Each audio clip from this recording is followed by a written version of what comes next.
Bonjour, nous sommes dans le chapitre 3 de la section 3.3, la relativité du mouvement. Donc, qu'est-ce qu'il y a à savoir avec la relativité du mouvement? C'est qu'on a une espèce de petite formule qui va être un peu plus logique, qu'on ne va pas nécessairement se servir. On va se servir un peu plus de notre jugement. On va y aller directement avec notre exemple pour vous expliquer que le mouvement peut être relatif. D'ailleurs, sur YouTube, il y a le laboratoire 6 portant puis avec des explications portant sur le mouvement relatif.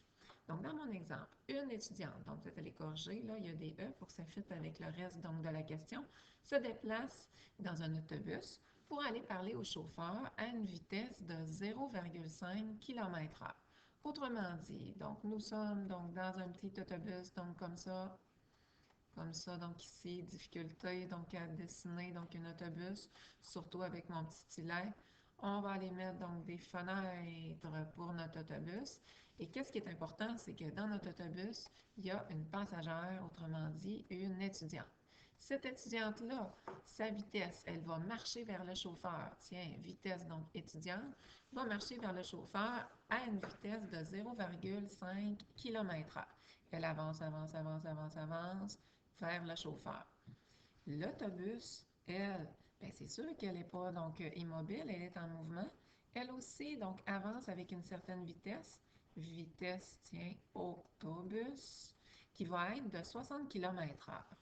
Alors, si nous avons un passager qui est sur le trottoir et qui regarde, qui fixe, je ne sais pas, là, peut-être bien qu'il trouve l'étudiante cute, qui fixe l'étudiante qui est en train de marcher dans l'autobus pour rejoindre le chauffeur, puis cet autobus-là, elle aussi, va à une vitesse, bien l'observateur, avec quelle vitesse que dans son cerveau, l'étudiante est en train d'avancer.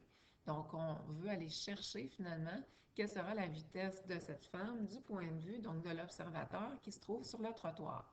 Donc, de façon logique, on oublie ça, la formule. On y va finalement avec la vitesse de l'étudiante plus la vitesse de l'autobus.